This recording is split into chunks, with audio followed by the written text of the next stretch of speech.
Bonsoir les amis, ravi de vous retrouver. Ce soir nous accueillons Madame Christine Chung. Bonsoir. Bonsoir Monsieur Amri. Vous êtes directrice de Guiacom. C'est quoi Guiacom? Guiacom est un opérateur en télécommunications, ce qui veut dire que nous fournissons des services en télécommunications tels que l'Internet et la téléphonie. De nos jours, tout le monde connaît les opérateurs en télécommunications puisque tout le monde connaît Orange, SFR, Digicel et tout le monde a un téléphone portable. D'accord. Quelle différence il y a entre vous et un opérateur traditionnel, je cite comme Orange par exemple?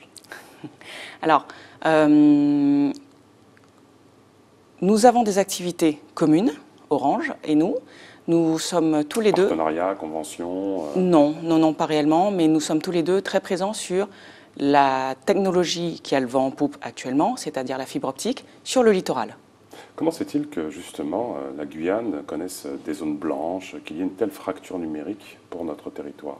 Alors, Guiacom, tel que son nom l'indique, est un opérateur guyanais.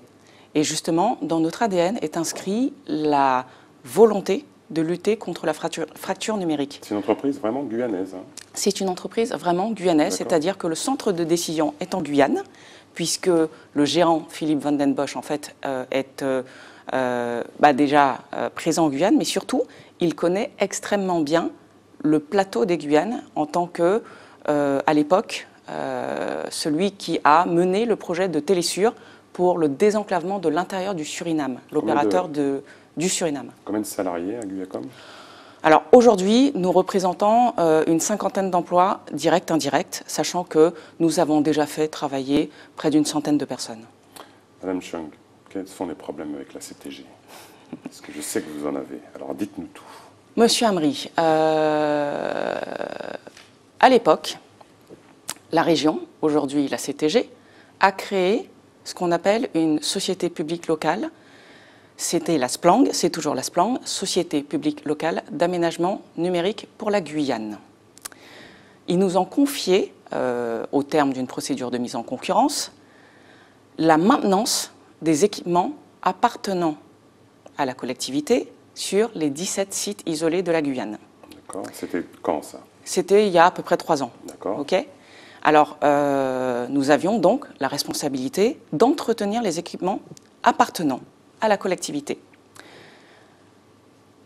Ils sont venus, entre guillemets, nous chercher. Nous avons remporté ce marché parce que nous avions déjà une excellente connaissance du terrain et un savoir-faire précis, adapté aux spécificités locales de la Guyane. D'accord. Ce qui s'est passé, c'est que, au fur et à mesure, les relations ont été de plus en plus difficiles parce que, comme toutes les entreprises guyanaises, nous subissions des délais de paiement très importants. Quand je dis des délais de paiement très importants, je veux dire des délais de paiement en général supérieurs à 1 an. Est-ce que vous connaissez un salarié qui, lorsqu'il n'est pas payé le 5 du mois, accepte d'attendre 1 an? Et il trouverait cela scandaleux, et à très juste titre. Okay. Donc les relations ont commencé à être difficiles, surtout que lorsque vous êtes payé, je dirais, en mode stop and go, c'est extrêmement difficile d'anticiper le développement de votre société, le développement et les déploiements numériques, c'est-à-dire en fait un service, les investissements, mais surtout un service à destination de l'usager final. On parle de désenclavement du territoire, de lutte contre la fracture numérique. On est en difficulté pour remplir notre mission, remplir les missions de la société à partir du moment où on n'a pas les recettes qui avaient été anticipées au budget. Vous avez esté en justice ou pas? Alors, nous avons tout d'abord, bien entendu, essayé en fait de régler tout cela à l'amiable, surtout que nous avions l'intime conviction que c'était plus une question en fait peut-être de disponibilité des uns et des autres et de calendrier et sachant qu'en plus le temps d'une entreprise n'est pas celui d'une administration. Une collectivité locale, quand elle s'engage indéfiniment, c'est-à-dire que vous êtes quasiment sûr, in fine, d'obtenir ce que la collectivité vous doit. Donc in là, fine, c'est c'est ça le plus important.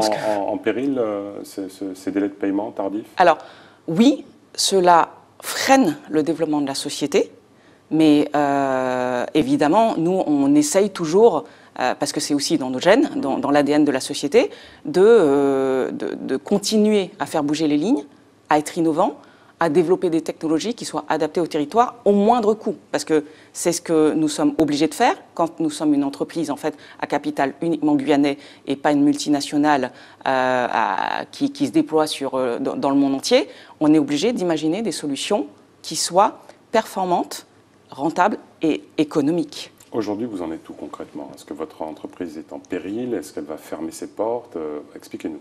Alors, ce qui s'est passé, à quel moment est-ce que les relations ont été vraiment particulièrement tendues avec la CTG? C'est lorsque, en 2015, la CTG a choisi en fait, de subventionner deux opérateurs, Digicel et Orange, pour ne pas les nommer, pour qu'ils fournissent un service de téléphonie mobile sur les 17 sites isolés. Nous, en tant que responsables... C'était votre mission initiale?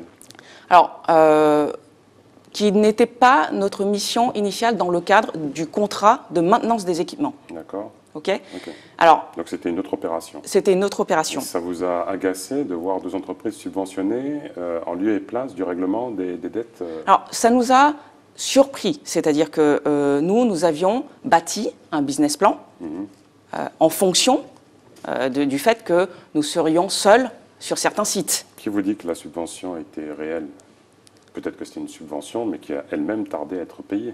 Ah, peut-être qu'elle a tardé à être payée, ça je n'en sais rien, mais je suis sûre qu'elle est due, et que si elle a tardé à être payée, qu'elle va l'être, comme nous. Sachant que ce dont, par contre, je suis certaine, c'est qu'une telle somme n'impacte pas de la même façon une société qui s'appelle Orange Digicel et une société qui s'appelle Guyacom et qui ne recrute que localement, qui est locale et qui paye ses impôts en Guyane. On a bien compris.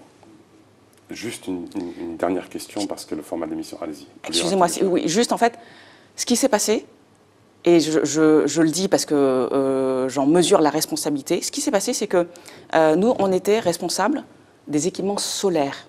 C'est-à-dire que ces équipements-là devaient fournir l'alimentation d'énergie à Digicel, en l'occurrence sur le Maroni. Ce qui s'est passé, c'est qu'on a prévenu que si les équipements n'étaient pas calibrés pour accueillir un opérateur supplémentaire, que des équipements d'une valeur de plusieurs centaines de milliers d'euros payés par des deniers publics allaient être définitivement endommagés. On a prévenu, on a alerté, on a fait des lettres recommandées. On n'a pas eu. Sans résultat tangible. Et donc, du coup, en fait, c'est à ce moment-là que les relations se sont réellement dégradées. Bon, ATV sert aussi de médiateur, donc je sais qu'à la CTG, il y a énormément de gens de bonne volonté. Je suis sûr que vos soucis seront bientôt levés. Merci beaucoup, Madame Chung, d'avoir participé à cette émission. Les programmes continuent sur ATV Guyane, les amis. Tchamberet.